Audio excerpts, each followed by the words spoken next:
지금 이 순간 당신은 오늘 몇 번이나 자신을 다른 누군가와 비교했습니까? 아침에 눈을 뜨면서 스마트폰을 열고 누군가의 완벽해 보이는 아침 사진을 보며 자신의 초라한 하루를 떠올리지는 않았습니까? 출근길에 더 좋은 차를 타고 가는 사람을 보며 자신의 처지를 한탄하지는 않았습니까? 회사에서 자신보다 빠르게 승진하는 동료를 보며 자신의 능력을 의심하지는 않았습니까? 저녁에 다시 스마트폰을 열어 누군가의 화려한 여행 사진을 보며 자신의 일상이 너무 보잘것없다고 느끼지는 않았습니까? 만약 이 중 하나라도 해당된다면 당신은 오늘도 비교라는 이름의 고통 속에 있었던 것입니다. 오늘 우리는 지금으로부터 약 2600년 전 인도의 보리수나무 아래에서 깨달음을 얻은 석가모니 부처님의 가르침, 그 중에서도 가장 위대한 경전 중 하나인 법화경의 지혜를 이야기하려 합니다. 법화경의 산스크리트 원어 이름은 사다르마 푼다리카 수트라, 즉 백년화의 올바른 가르침입니다. 연꽃, 진흙 속에서 피어나면서도 진흙에 물들지 않는 꽃, 탁한 물 속에서 자라면서도 가장 청정하고 아름다운 꽃을 피우는 연꽃. 법화경은 바로 이 연꽃의 이미지로 인간 존재의 가장 깊은 진리를 설명합니다. 그리고 그 진리의 핵심 중 하나가 바로 이것입니다. 꽃은 서로 경쟁하지 않아도 피어난다. 이 말을 처음 들었을 때 너무 단순하게 들릴 수 있습니다. 너무 당연한 말처럼 들릴 수 있습니다. 하지만 이 말 안에는 2600년의 지혜가 담겨 있습니다. 그리고 이 말이 오늘날 우리의 삶에 얼마나 절실하게 필요한지를 이 오디오를 끝까지 들으면 당신은 깊이 이해하게 될 것입니다. 자, 이제 시작해 봅시다. 먼저 비교라는 것이 무엇인지를 정확하게 이해해야 합니다. 비교는 두 가지 이상의 것을 같은 기준으로 놓고 차이를 측정하는 행위입니다. 이것 자체는 중립적입니다. 우리는 사과와 오렌지를 비교할 수 있습니다. 두 가지 기계의 성능을 비교할 수 있습니다. 두 개의 경로 중 어느 것이 더 효율적인지 비교할 수 있습니다. 이런 비교는 유용합니다. 문제는 인간이 자신을 타인과 비교할 때 시작됩니다. 그리고 그 비교에 가치 판단이 더해질 때 고통이 탄생합니다. 저 사람은 나보다 더 성공했다. 그러므로 나는 실패한 것이다. 저 사람은 나보다 더 아름답다. 그러므로 나는 못난 것이다. 저 사람은 나보다 더 행복해 보인다. 그러므로 내 삶은 불행한 것이다. 이 구조가 바로 법화경이 경고하는 비교의 함정입니다. 부처님은 이것을 망상이라고 불렀습니다. 실제하지 않는 것을 실제하는 것처럼 믿는 것. 비교를 통해 만들어진 자신의 이미지는 진짜 자신이 아닙니다.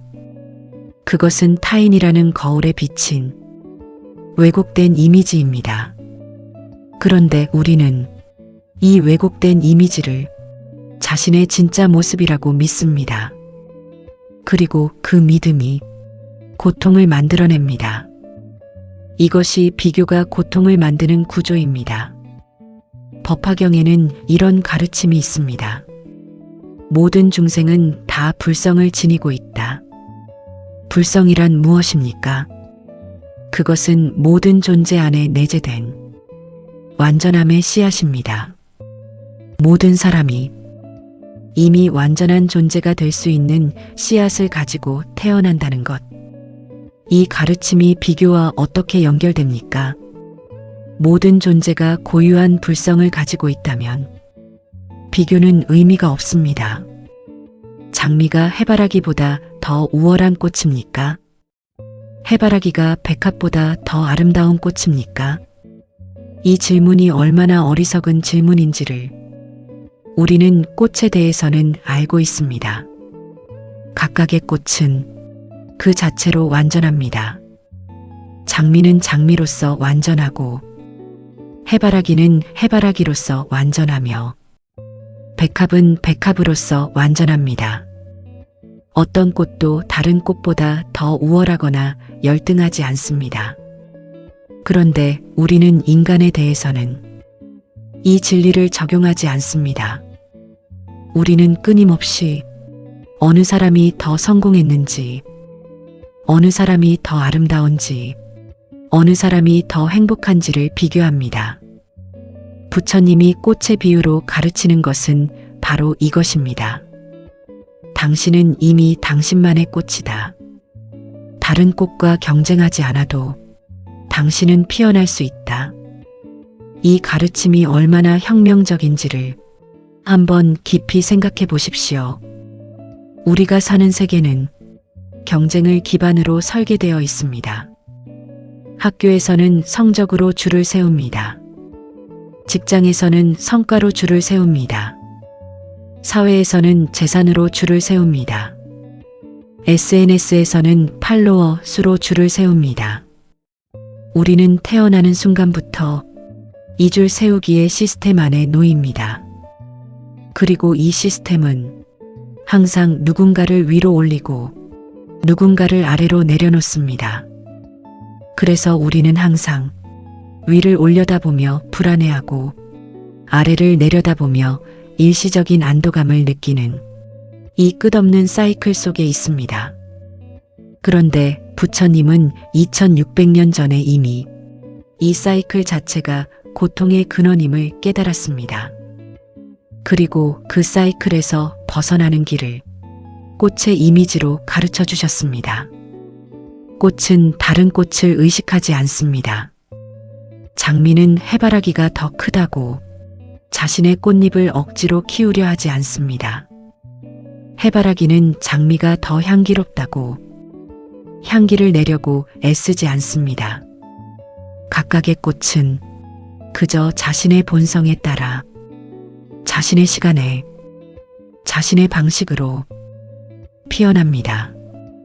그리고 그 결과 이 세상의 꽃밭은 다양하고 아름답습니다. 만약 모든 꽃이 장미가 되려고 경쟁했다면 이 세상에는 장미만 가득했을 것이고 그것은 오히려 아름답지 않았을 것입니다. 인간의 세계도 마찬가지입니다. 모든 사람이 같은 기준의 성공을 향해 경쟁한다면 이 세상은 얼마나 단조롭고 무미건조해질까요?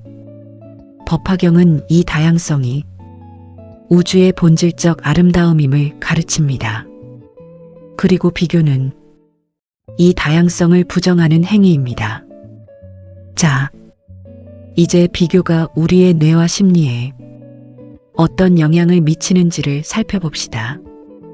현대 신경과학과 심리학은 부처님의 가르침을 과학적으로 뒷받침하는 많은 연구들을 내놓고 있습니다. 먼저 사회적 비교 이론을 이야기해야 합니다. 1954년 심리학자 레온 페스팅거는 인간이 본능적으로 자신을 타인과 비교한다는 사회적 비교 이론을 제시했습니다. 그는 인간이 자신의 능력과 의견을 평가할 때 객관적인 기준이 없는 경우 타인을 기준으로 삼는다는 것을 발견했습니다. 이것은 진화적으로 의미가 있었습니다. 집단 속에서 자신의 위치를 파악하는 것은 생존에 도움이 되었기 때문입니다. 하지만 현대 사회에서 이 본능은 우리를 배신합니다. 왜냐하면 현대 사회에서 비교의 범위가 무한대로 확장되었기 때문입니다. 우리의 조상들은 자신이 속한 작은 부족의 몇십 명과 비교했습니다. 하지만 현대인은 전 세계 수십억 명의 하이라이트를 매일 스마트폰으로 보면서 비교합니다. 그리고 그 비교 대상들은 현실을 그대로 보여주지 않습니다. SNS에 올라오는 것들은 모두 가장 좋은 순간, 가장 행복한 순간, 가장 아름다운 순간들입니다. 아무도 자신의 가장 힘든 순간, 가장 지친 순간, 가장 초라한 순간을 올리지 않습니다. 그래서 우리는 타인의 하이라이트와 자신의 일상 전체를 비교하게 됩니다. 이것이 얼마나 불공정한 비교인지를 우리는 알면서도 감정적으로는 그것에 상처받습니다. 이것이 현대의 비교가 만드는 고통의 구조입니다. 법화경은 이 구조에 대해 매우 명확한 해답을 제시합니다. 다른 사람의 밭에 씨앗을 심으려 하지 마라. 내 밭에 심어진 씨앗을 돌보아라. 당신이 지금 비교하고 있는 그 사람의 삶은 당신의 밭이 아닙니다. 당신이 돌봐야 할 것은 당신만의 밭입니다. 당신만의 씨앗입니다. 당신만의 꽃입니다. 이제 비교가 만드는 두 가지 함정을 이야기해 봅시다. 비교는 두 방향으로 작동합니다. 하나는 하향 비교, 다른 하나는 상향 비교입니다. 하향 비교는 자신보다 못한 사람과 비교하는 것입니다. 이것은 일시적인 안도감을 줍니다. 저 사람보다는 내가 낫지. 저 정도는 아니니까 괜찮아. 이 안도감은 잠깐 기분을 낮게 해줍니다. 하지만 법화경의 관점에서 보면 이것도 문제입니다. 왜냐하면 하향 비교를 통한 안도감은 타인의 불행이나 부족함에서 얻어지기 때문입니다. 그리고 이것은 자신의 진정한 성장과는 전혀 관계가 없습니다. 당신이 다른 사람보다 낫다는 사실이 당신의 꽃을 피우는데 아무런 도움이 되지 않습니다. 상향 비교는 자신보다 나은 사람과 비교하는 것입니다. 이것은 동기부여가 될 수도 있습니다. 저 사람처럼 되고 싶다. 저 목표를 향해 나아가야겠다. 하지만 이 동기부여가 건강한 방향으로 작동하지 않으면 열등감과 자기 부정으로 이어집니다. 나는 저 사람만큼 될 수 없어. 나는 근본적으로 부족한 존재야. 이것이 상향 비교의 함정입니다. 법화경은 이 두 가지 함정 모두에서 벗어나는 길을 가르칩니다. 그 길은 비교 자체를 내려놓는 것입니다. 타인을 기준으로 자신을 측정하는 것을 멈추는 것. 자신만의 기준을 만드는 것. 그것이 어제의 나보다 오늘의 내가 조금 더 성장했는가를 묻는 것.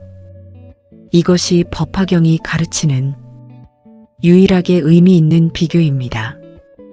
자신과의 비교, 어제의 나와 오늘의 나의 비교, 이 비교만이 진정한 성장으로 이어집니다. 왜냐하면 이 비교는 나를 나의 본성으로 이끌기 때문입니다. 타인과의 비교가 나를 타인의 삶으로 이끈다면 자신과의 비교는 나를 나의 삶으로 이끕니다. 이것이 꽃이 피어나는 방식입니다. 장미는 지난해의 자신보다 더 아름다운 꽃을 피우려 합니다. 옆에 있는 해바라기를 이기려 하지 않습니다. 이제 법화경의 핵심 가르침 중 하나인 일불승의 개념을 이야기해 봅시다. 일불승은 모든 존재가 하나의 길, 즉 부처님의 길로 나아갈 수 있다는 가르침입니다. 이것은 단순히 종교적 교리가 아닙니다. 이것은 매우 혁명적인 선언입니다. 부처님 시대의 인도는 카스트 제도가 지배하던 사회였습니다. 태어난 계층에 따라 그 사람의 가치와 가능성이 결정되었습니다. 높은 계층은 더 가치 있는 존재로, 낮은 계층은 덜 가치 있는 존재로 여겨졌습니다. 이것이 가장 극단적인 형태의 비교에 의한 차별입니다. 부처님은 이것을 정면으로 부정했습니다. 모든 존재는 불성을 가지고 있다. 태어난 계층이 아니라 자신의 노력과 깨달음이 존재의 가치를 결정한다. 이 선언이 얼마나 당시 사회에 충격적이었는지를 생각해 보십시오. 그리고 이 선언은 오늘날에도 동일한 혁명성을 가집니다. 태어난 가정, 다닌 학교, 가진 재산, 가진 외모, 이런 것들이 당신의 가치를 결정하지 않습니다. 당신 안에는 이미 완전한 불성이 있습니다. 당신만의 꽃을 피울 수 있는 완전한 씨앗이 있습니다. 그 씨앗은 다른 누군가의 씨앗보다 더 우월하거나 열등하지 않습니다. 그것은 그냥 당신의 씨앗입니다. 당신만의 고유한 씨앗입니다. 이것이 법화경의 가장 깊은 위로입니다. 당신은 비교 속에서 패배한 존재가 아닙니다. 당신은 아직 피어나지 않은 꽃입니다. 그리고 그 꽃이 피어나는 데는 다른 누군가를 이기는 것이 필요하지 않습니다. 그저 당신 자신의 본성을 따르면 됩니다. 이제 현대 사회에서 비교가 어떻게 작동하는지를 더 구체적으로 살펴봅시다. 우리는 비교를 하루에도 수십 번, 어쩌면 수백 번 합니다. 하지만 그 대부분을 의식하지 못합니다. 왜냐하면 비교는 우리의 자동적 사고 패턴이 되어 있기 때문입니다. 아침에 거울을 보면서 어제보다 주름이 늘었나를 확인하는 것도 비교입니다. 동료가 발표를 잘 마친 것을 보고 자신의 발표 실력과 비교하는 것도 비교입니다. 친구의 결혼 소식을 듣고 자신의 연애 상황과 비교하는 것도 비교입니다. 뉴스에서 젊은 성공한 사업가의 이야기를 듣고 자신의 현재 위치와 비교하는 것도 비교입니다. 이 모든 비교들이 무의식적으로 진행됩니다. 그리고 각각의 비교가 조금씩 자존감을 깎아내립니다. 하루에 100번의 비교를 하고 그 대부분이 자신에게 불리한 비교라면 우리의 자존감은 어디로 갑니까? 법화경은 이 자동적 비교 패턴을 인식하는 것이 첫 번째 단계라고 가르칩니다. 자신이 지금 비교를 하고 있다는 것을 알아채는 것, 이 알아챔이 비교의 자동성을 끊는 첫 번째 능력입니다. 부처님의 마음 챙김 수행이 바로 이것입니다. 지금 이 순간 자신의 생각과 감정을 판단 없이 관찰하는 것. 아, 나는 지금 비교를 하고 있구나. 이 인식 하나가 비교가 만드는 고통으로부터 한 발짝 물러서게 해줍니다. 이제 법화경에 나오는 유명한 비유 중 하나인 묘법연화의 이야기를 더 깊이 살펴봅시다. 연꽃은 진흙 속에서 자랍니다. 물 속의 흙, 즉 진흙은 더럽고 탁합니다. 하지만 연꽃은 그 진흙 속에 뿌리를 내리면서도 진흙에 물들지 않습니다. 물 위로 올라온 연꽃의 꽃잎은 청정하고 아름답습니다. 이 이미지가 상징하는 것은 고통과 어려움 속에 있으면서도 그것에 지배당하지 않고 자신의 본성대로 피어나는 인간의 가능성입니다. 비교의 고통이 진흙입니다. 타인의 시선과 사회적 압력이 진흙입니다. 열등감과 질투가 진흙입니다. 하지만 당신은 그 진흙 속에서도 연꽃처럼 피어날 수 있습니다. 진흙이 없으면 연꽃도 없습니다. 비교의 고통을 경험하지 않은 사람은 비교로부터의 자유가 얼마나 아름다운지를 알 수 없습니다. 그래서 지금 당신이 경험하는 비교의 고통은 단순히 나쁜 것이 아닙니다. 그것은 당신이 더 깊은 곳으로 나아갈 수 있도록 준비시켜주는 과정입니다. 연꽃이 진흙 속에서 더 깊이 뿌리를 내리듯 당신도 비교의 고통 속에서 자신의 본성을 더 깊이 발견할 수 있습니다. 이것이 법화경이 고통을 바라보는 방식입니다. 고통을 없애는 것이 목표가 아닙니다. 고통을 통해 더 깊이 성장하는 것이 목표입니다. 이제 법화경의 또 다른 중요한 가르침인 방편의 개념을 살펴봅시다. 방편은 각각의 사람에게 맞는 방식으로 진리를 가르치는 지혜입니다. 부처님은 모든 사람에게 같은 방식으로 가르치지 않았습니다. 어떤 사람에게는 이런 방식으로, 어떤 사람에게는 저런 방식으로, 각각의 사람이 이해할 수 있는 방식으로 가르쳤습니다. 이 방편의 개념이 비교와 관련해서 무엇을 가르칩니까? 각각의 사람에게는 각각의 방편이 있습니다. 각각의 사람에게는 각각의 길이 있습니다. 당신의 길은 다른 사람의 길과 다릅니다. 그리고 그것은 잘못된 것이 아닙니다. 오히려 각자의 고유한 길이 있다는 것이 우주의 설계입니다.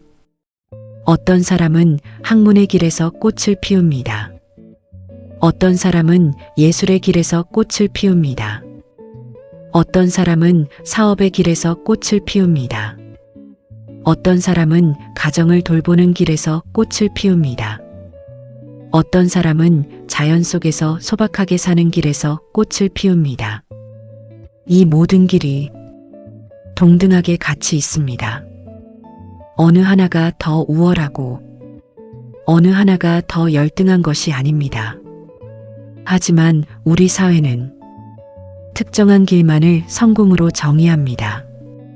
좋은 직장, 높은 연봉, 넓은 집, 멋진 외모, 이런 것들을 성공의 기준으로 설정합니다. 그리고 이 기준에 맞지 않는 모든 삶을 실패로 정의합니다. 이것이 얼마나 폭력적인 기준인지를 법화경의 관점에서 생각해 보십시오. 법화경은 이렇게 말합니다. 모든 강은 결국 바다로 흐른다. 하지만 그 경로는 각각 다르다. 어떤 강도 다른 강의 경로를 따를 필요가 없다. 당신의 경로가 다른 누군가의 경로와 다르다는 것은 당신이 틀렸다는 의미가 아닙니다. 그것은 당신이 당신이라는 의미입니다. 이제 비교가 만드는 가장 큰 피해 중 하나인 자기 부정에 대해 이야기해 봅시다. 비교는 결국 자신을 부정하게 만듭니다. 나는 저 사람만 못해. 나는 충분하지 않아. 나는 부족한 존재야. 이 자기 부정이 쌓이면 자존감이 무너집니다. 그리고 자존감이 무너진 사람은 자신의 꽃을 피울 수 없습니다. 왜냐하면 꽃이 피어나려면 뿌리가 건강해야 하기 때문입니다. 자존감은 당신의 뿌리입니다. 비교는 그 뿌리를 썩게 만드는 것입니다. 법화경은 이 자기 부정에 대한 가장 강력한 해독제를 제시합니다. 그것은 바로 자기자비입니다.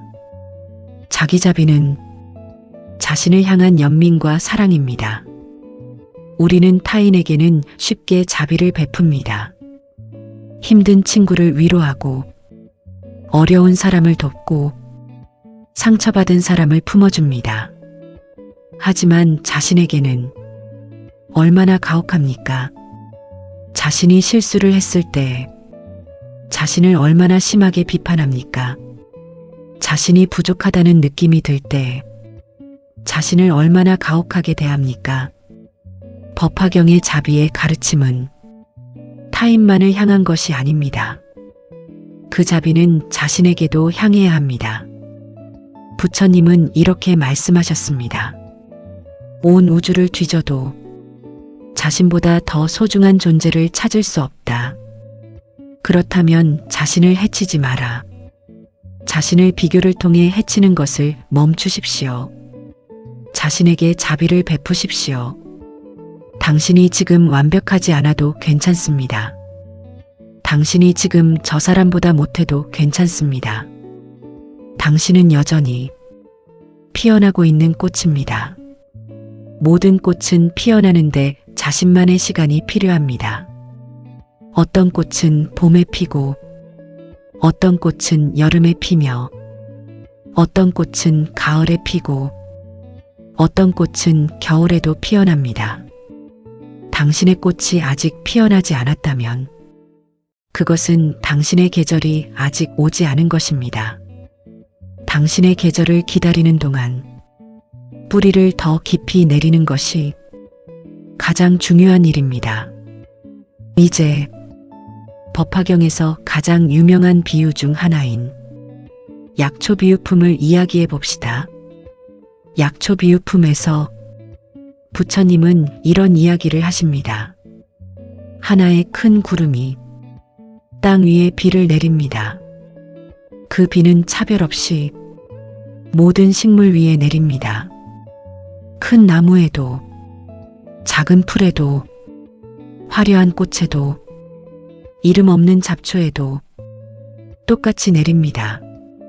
하지만 각각의 식물은 그 비를 받아들이는 방식이 다릅니다. 큰 나무는 더 많은 비를 흡수합니다. 작은 풀은 자신의 크기에 맞는 비를 흡수합니다.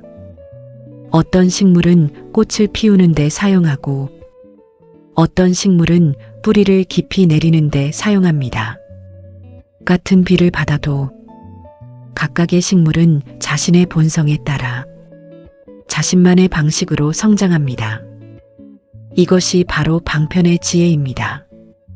그리고 이것이 바로 비교가 얼마나 무의미한지를 보여줍니다. 같은 조건을 받아도 각각의 존재는 다르게 성장합니다. 그리고 그 다름이 잘못된 것이 아닙니다. 그것이 자연의 방식입니다. 당신이 같은 학교를 나왔어도 다른 성과를 내는 것은 당연합니다. 당신이 같은 환경에서 자랐어도 다른 삶을 사는 것은 당연합니다. 각각의 존재는 각각의 본성에 따라 각각의 방식으로 성장합니다. 그리고 그 각각의 성장이 모두 아름답습니다. 이것을 비교로 판단하는 것은 큰 나무가 작은 풀보다 더 가치 있다고 말하는 것만큼 어리석은 일입니다. 이제 비교에서 오는 질투에 대해 이야기해 봅시다. 질투는 비교가 만드는 가장 파괴적인 감정 중 하나입니다. 타인이 가진 것을 내가 가지지 못했다는 느낌, 타인이 받는 인정을 내가 받지 못한다는 느낌, 이 느낌이 질투를 만들어냅니다. 법화경은 질투에 대해 매우 명확한 가르침을 줍니다. 질투는 결국 자신을 태우는 불입니다.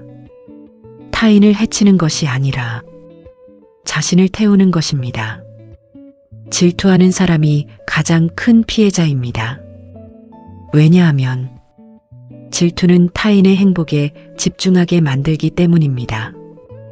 타인이 행복할 때 자신은 불행함을 느끼고 타인이 불행할 때 자신은 안도감을 느끼는 이 뒤틀린 감정이 자신의 삶에서 진정한 행복을 찾는 것을 방해합니다.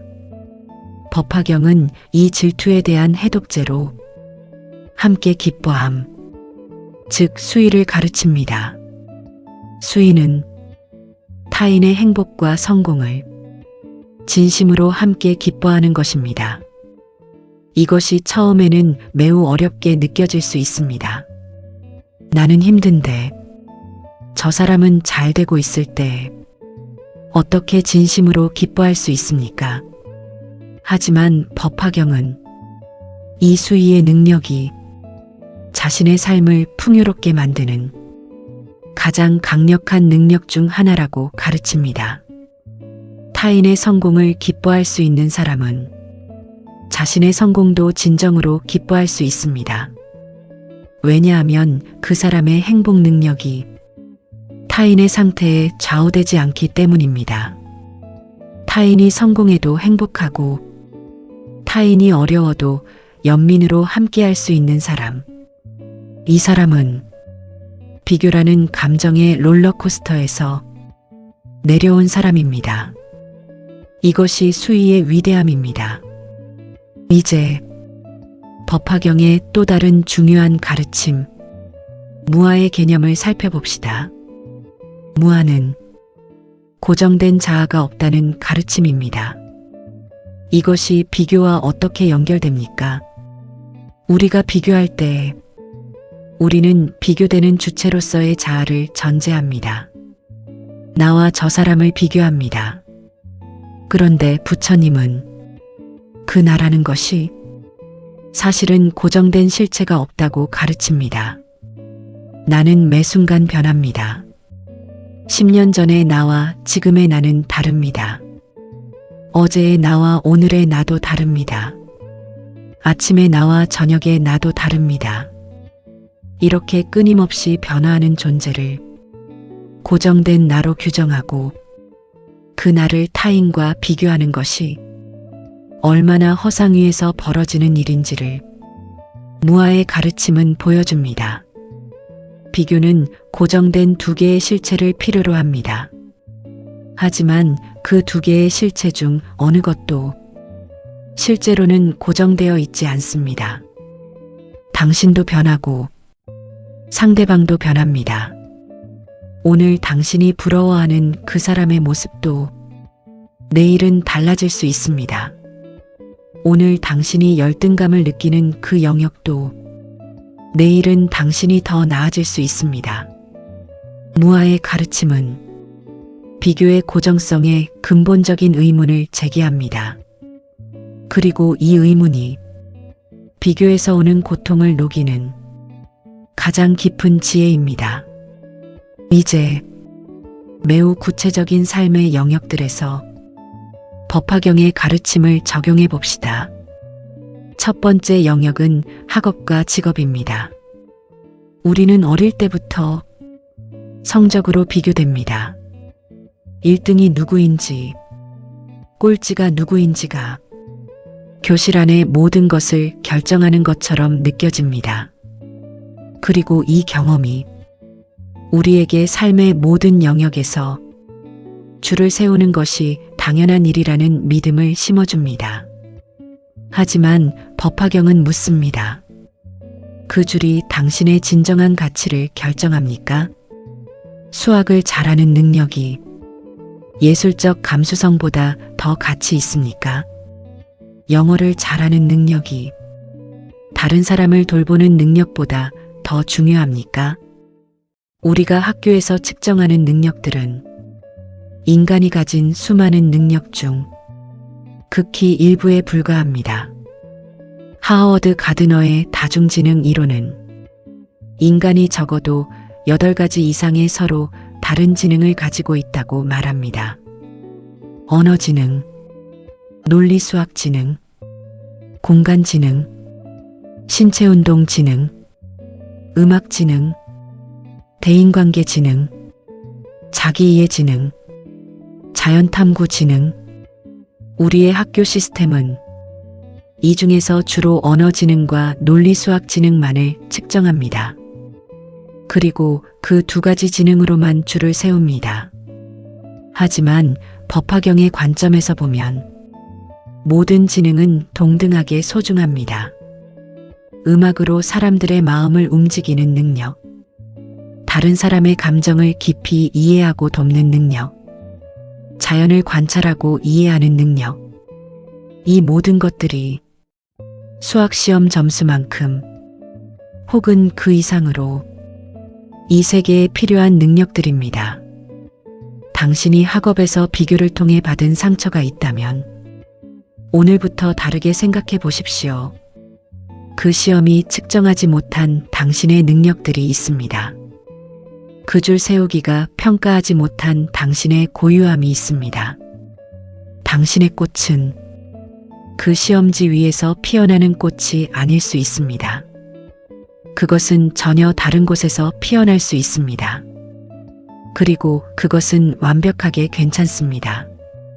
두 번째 영역은 외모와 몸에 관한 비교입니다. 외모에 대한 비교는 아마도 가장 잔인하고 가장 깊은 상처를 남기는 비교입니다. 왜냐하면 외모는 스스로 선택하지 않은 것이기 때문입니다. 키도, 얼굴 생김새도, 피부색도, 몸의 비율도 우리가 선택하지 않은 것들입니다. 그런데 사회는 이 선택하지 않은 것들을 기준으로 끊임없이 비교하고 판단합니다. SNS에는 보정되고 필터링된 이미지들이 넘쳐납니다. 미디어에는 특정한 기준의 외모만이 아름다움으로 제시됩니다. 그리고 그 기준에 맞지 않는 사람들은 끊임없이 자신의 외모에 대한 열등감을 경험합니다. 법화경은 이것에 대해 매우 명확하게 말합니다. 형상은 진실이 아니다. 아름다움은 특정한 형상에 있는 것이 아닙니다. 아름다움은 그 존재가 가진 본성의 발현에 있습니다. 연꽃이 아름다운 이유는 특정한 형태가 아름답기 때문이 아닙니다. 연꽃이 아름다운 이유는 그것이 진흙 속에서도 청정하게 피어나는 그 본성 자체가 아름답기 때문입니다. 당신의 아름다움도 마찬가지입니다. 그것은 거울에 비친 형상에 있지 않습니다. 그것은 당신이 어떻게 존재하는가에 있습니다. 당신이 어떻게 사랑하는가에 있습니다. 당신이 어떻게 웃는가에 있습니다. 당신이 어떻게 타인을 돕는가에 있습니다. 당신이 어떻게 세상에 자신을 표현하는가에 있습니다. 이것이 진정한 아름다움입니다. 그리고 이 아름다움은 비교될 수 없습니다. 당신의 존재 방식은 오직 당신만의 것이기 때문입니다. 세 번째 영역은 재산과 성공에 관한 비교입니다. 우리는 타인의 재산과 성공을 보면서 자신의 부족함을 느낍니다. 저 사람은 이미 집을 샀는데, 저 사람은 벌써 그 지위에 올랐는데, 저 사람은 이미 그 수준의 수입을 올리고 있는데, 이 비교들이 우리를 불안하게 만들고 서두르게 만들며 잘못된 결정을 내리게 만들기도 합니다. 법화경은 이런 상황에서 매우 중요한 질문을 던집니다. 그것이 당신의 진정한 목표입니까? 저 사람이 가진 것이 당신의 진정한 목표입니까? 아니면 그것이 단지 비교에서 오는 경쟁심의 산물입니까? 타인이 가진 것을 원하는 것과 자신이 진정으로 원하는 것은 종종 매우 다릅니다. 비교 없이 조용히 자신에게 물어봐야 합니다. 나는 진정으로 무엇을 원하는가? 나는 어떤 삶이 나를 충만하게 만드는가?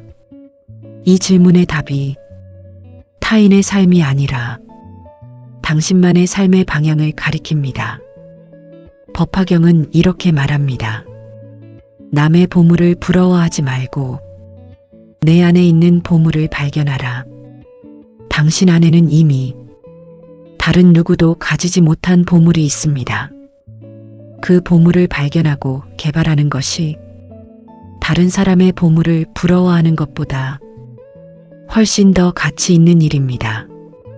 이제 비교에서 벗어나는 구체적인 수행 방법들을 법화경의 가르침을 바탕으로 정리해 봅시다. 첫 번째 수행은 현재에 머무는 것입니다. 비교는 항상 저 사람은 이미, 나는 아직, 이런 시간적 비교를 포함합니다. 그것은 현재에서 벗어나 다른 시간과 공간에 있는 상태입니다. 부처님의 가르침의 핵심 중 하나는 현재에 있는 것입니다. 지금 이 순간, 이 꽃이 피어나는 것을 보는 것, 지금 이 순간, 자신의 숨결을 느끼는 것, 지금 이 순간, 자신의 발 아래 땅을 느끼는 것, 이 현재로의 귀환이 비교의 허상에서 빠져나오는 가장 즉각적인 방법입니다. 비교는 항상 어딘가 다른 곳에서 일어납니다. 현재에 완전히 있으면 비교가 들어올 공간이 없습니다. 두 번째 수행은 감사의 훈련입니다. 비교는 결핍에 집중하게 만듭니다. 내가 갖지 못한 것, 내가 이루지 못한 것, 내가 되지 못한 것. 하지만 감사는 내가 가진 것에 집중하게 만듭니다. 법화경은 이렇게 말합니다. 꽃 한 송이를 진심으로 볼 수 있는 사람은 우주의 아름다움을 본 것이다. 지금 당신이 가진 것들을 바라보십시오. 숨을 쉬고 있다는 것, 지금 이 소리를 들을 수 있다는 것, 오늘 하루를 살아있다는 것, 이 기본적인 것들이 얼마나 놀라운 선물인지를 비교 속에 있을 때는 보이지 않습니다. 하지만 비교에서 벗어나 감사로 눈을 돌리는 순간 세상이 달라 보입니다. 매일 아침 오늘 감사한 것 3가지를 생각하는 것. 이 작은 습관이 비교에 의한 결핍감을 감사에 의한 풍요감으로 서서히 바꾸어 나갑니다. 세 번째 수행은 자신의 고유함을 발견하는 것입니다. 법화경은 모든 존재가 고유한 불성을 가지고 있다고 가르칩니다. 당신의 고유함은 무엇입니까? 다른 누군가와 비교해서가 아니라 순수하게 당신만이 가진 것은 무엇입니까? 당신만의 웃음, 당신만의 생각하는 방식, 당신만의 감동받는 것들, 당신만의 두려움과 용기, 당신만의 사랑하는 방식, 이것들을 발견하고 인정하는 것이 자신의 꽃씨를 발견하는 것입니다. 이 꽃씨를 발견한 사람은 다른 꽃과 경쟁할 필요가 없습니다. 자신만의 꽃을 피우는 것으로 충분하기 때문입니다. 네 번째 수행은 타인의 꽃을 아름답게 바라보는 연습입니다. 타인의 성공과 아름다움을 비교의 대상이 아니라 순수하게 감상할 수 있게 되는 것. 장미가 해바라기를 보면서 저것은 나보다 크구나. 나는 실패야라고 하지 않습니다. 그냥 해바라기를 바라봅니다. 그냥 그 존재를 인정합니다.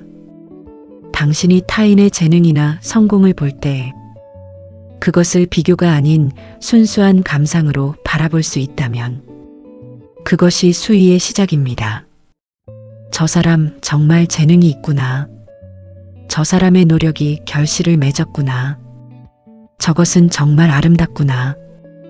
이 순수한 인정이 질투를 녹이고 자신의 마음을 넓게 만듭니다. 마음이 넓어진 사람은 자신의 꽃을 더 자유롭게 피울 수 있습니다. 다섯 번째 수행은 자신과의 대화입니다. 매일 저녁 조용한 시간에 자신에게 물어보십시오. 오늘 나는 어제의 나보다 조금이라도 성장했습니까? 오늘 나는 내가 가치 있다고 생각하는 방향으로 살았습니까? 오늘 나는 나의 고유한 본성에 충실했습니까? 이 질문들은 타인과의 비교가 아닙니다. 이것은 자신과의 대화입니다. 이 대화가 쌓이면 자신을 더 깊이 이해하게 됩니다. 그리고 자신을 깊이 이해하는 사람은 타인의 시선과 비교에 덜 흔들립니다. 왜냐하면 자신이 어떤 사람인지를 이미 알고 있기 때문입니다. 이제 법화경에서 가장 아름다운 이야기 중 하나인 상불경 보살의 이야기를 해봅시다. 상불경 보살은 만나는 모든 사람에게 이렇게 말했습니다. 나는 당신을 깊이 공경합니다. 당신도 부처님이 될 수 있기 때문입니다. 이 보살은 누구에게도 당신은 저 사람보다 못합니다라고 하지 않았습니다. 당신은 아직 부족합니다라고 하지 않았습니다.